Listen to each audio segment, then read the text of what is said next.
ده بشكل جيد جدا ان هو بيخترق بشكل جيد جدا، بيقدر يستغل المساحات اللي في خط ظهر المنافسين، وعنده الميزه الاكبر ان هو هادي جوه ال 18 بيتعامل مع الموقف بشكل جيد.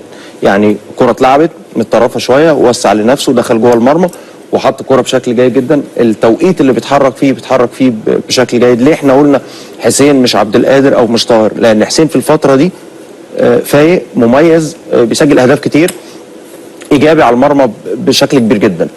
بالنسبه لمحمد شريف، محمد شريف الفتره الاخيره بيأدي اداء جيد سواء كان بيلعب اساسي او بينزل. النهارده ال 10 دقائق بيحاول، ودي الميزه. يمكن انا كنت بقول لك على طاهر انا زعلان منه، ده اللي انا عايزه من لعيب. تلعب 10 دقائق، ربع ساعه، نص ساعه، تلعب شوط، تلعب ماتش كامل، يبقى اسلوبك واحد، طريقه لعبك واحده. انت يا شريف بتقول انا موجود، بيقول المدير الفني انا موجود، لان المنافسه موجوده. عندك مباراه نهائي افريقيا، وارد جدا انك تلاقي نفسك في الملعب صحيح. سواء هنا او هناك حسب نتيجه المباراه صحيح. حسب ظروف المباراه. فانت لازم تبقى جاهز نفسيا، جاهز بدنيا، جاهز معنويا ان انت كويس. خد بالك المهاجم لما بيضيع كتير بيبدا يتوتر اكتر. طب عندك تفسير تغييري فقط لا غير لكولر؟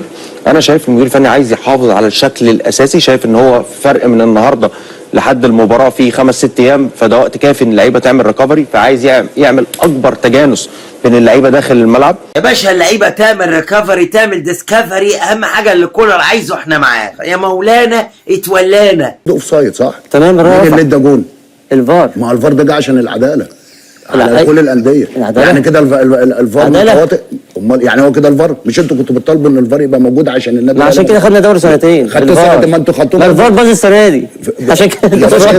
ما هو انت استفدت برضه. ماشي، ما انت استفدت. الماتش اللي فات بتاع امبارح ايه؟ لا ده الماتش بتاع بايظ. الزمالك مش طرف فيه. ما قلتش يا كابتن الفار، بتكلم على الفار، ماليش دعوه بالزمالك دلوقتي. ما هو الفار كان فيوتشر وينبي. الفار ما بص في ماتش، يعني ماتشات اول ماتش امبارح بس. لا الزمالك وحش السنه دي. على فكره الزمالك وحش. الزمالك وحش حتى الزمالك في جمله مفيده. انا ما بتكلمش على الزمالك، انا بقول لك على الاهلي كان الفار. وحش السنه اللي فاتت. انا بقول لك حتى الفار لو ادى اوف سايد او مش جون ما مش فارقه كتير. بس انا بكلمك الكوره اوف سايد يعني عشان ما نقولش الماتش ده ياثر على سيراميكا. سيراميكا ممكن ينافس على الهبوط بسبب الماتش ده ما تعادلش فيه.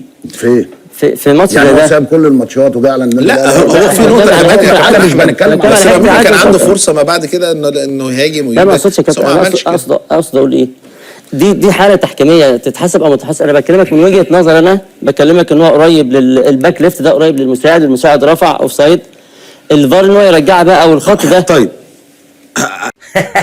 ابو تاب قال له بقول لك ايه، مين اللي حسبها؟ الفار. قالوا الفار جاي على العداله.